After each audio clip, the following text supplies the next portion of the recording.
അപ്പോൾ ഇന്നത്തെ സ്പെഷ്യൽ എല്ലാവർക്കും മനസ്സിലായി കാണുമല്ലോ, ചെമ്മീൻ വെച്ചിട്ടാണ് കേട്ടോ. അപ്പോൾ ചെമ്മീൻ വെച്ചിട്ട് മാങ്ങി മുരിങ്ങക്കായ കിട്ടുങ്ങാണ്ടൊരു തേങ്ങ അരച്ച കറിയാണ്. അപ്പം നമ്മൾ ആദ്യം തന്നെ അത് കഴുകി വൃത്തിയാക്കിയതിന് ശേഷം അതിലോട്ട് ഇഞ്ചി, വെളുത്തുള്ളി, പച്ചമുളക്, അതുപോലെ തന്നെ മാങ്ങ കഷ്ണവും, മുളക് പൊടി, മഞ്ഞൾപ്പൊടി, മല്ലിപ്പൊടി ഒരു ഇത്തിരി ഇട്ട് കൊടുത്താൽ മതി കേട്ടോ. മഞ്ഞൾപ്പൊടിയും ആവശ്യത്തിന് ഉപ്പും ഒക്കെ ചേർത്ത് കുറച്ച് വെള്ളം കൂടി ഒഴിച്ചിട്ട് അതൊന്ന് നന്നായിട്ട് വേവിച്ചെടുക്കണം. ചെമ്മീനും മാങ്ങയൊക്കെ നന്നായിട്ട് വെന്ത് വരുമ്പോൾ മാത്രം നമുക്ക് നമ്മളെ മുരിങ്ങക്കായ ചേർത്ത് കൊടുക്കാൻ പറ്റുള്ളൂ. അല്ലെങ്കിൽ മൊത്തത്തിൽ നന്നായിട്ട് ഉടഞ്ഞു പോകും, നമുക്ക് നല്ല വൃത്തിക്ക് കിട്ടില്ല.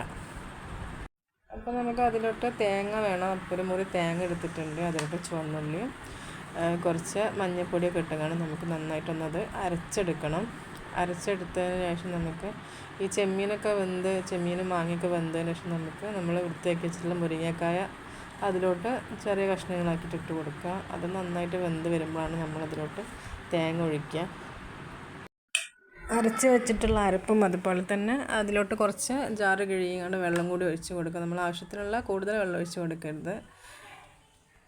എന്നിട്ട് കറിയൊക്കെ നന്നായിട്ട് തിളച്ച് വരുന്ന സമയത്ത് വലിയ ജീരകത്തിൻ്റെ പൊടി ഇട്ട് കൊടുക്കുക. ജീരകമാണ് ഉള്ളതെന്നുണ്ടെങ്കിൽ നമ്മൾ തേങ്ങ അരക്കുമ്പോൾ അതിലോട്ട് ജീരകം ഇട്ട് കൊടുത്ത് അരച്ചാൽ മതി കേട്ടോ. പൊടിയാണുള്ളത് വെച്ചാൽ ഇതുപോലെ ലാസ്റ്റ് തിളയ്ക്കുന്ന സമയത്ത് ഇട്ട് കൊടുത്താൽ മതി. കറിയൊക്കെ നന്നായിട്ട് തിളച്ച് വരുമ്പോൾ നമുക്ക് ഗ്യാസ് ഓഫാക്കി കൊടുക്കുക. എന്നിട്ട് നമുക്ക് തൂമിച്ചെടുക്കണം. അപ്പോൾ അതിനായിട്ട് ലേശം വെളിച്ചെണ്ണയിൽ ഉലുവ, അതുപോലെ തന്നെ കറിവേപ്പിൻ്റെ എല്ലാം, പച്ചമുളകൊക്കെ ഇട്ടുകൊണ്ട് ചുവന്നുള്ളിയൊക്കെ ഇട്ട് നന്നായിട്ടൊന്ന് മൂപ്പിച്ചതിന് ശേഷം നമ്മൾ കറിയിലോട്ട് ഒഴിച്ച് കൊടുക്കണം. പിന്നെ അതിലോട്ട് ആവശ്യത്തിനുള്ള ഉപ്പും കൂടി ചേർത്ത് കൊടുക്കണം. ഇതിലോട്ട് നമ്മൾ തക്കാളി ചേർത്ത് കൊടുക്കുന്നില്ല കേട്ടോ.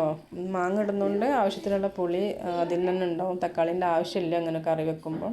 പിന്നെ പെട്ടെന്ന് ഉണ്ടാക്കിയെടുക്കാനും പറ്റും, സിമ്പിളാണ്, നല്ലൊരു റെസിപ്പിയാണത്. ഇഷ്ടപ്പെട്ട എല്ലാവരും ഒന്ന് ലൈക്ക് ചെയ്യുക, ഷെയർ ചെയ്യുക, സബ്സ്ക്രൈബ് ചെയ്യുക. അപ്പോൾ നല്ലൊരു വീഡിയോ ആയി വരുന്ന എല്ലാവർക്കും ബൈ ബൈ.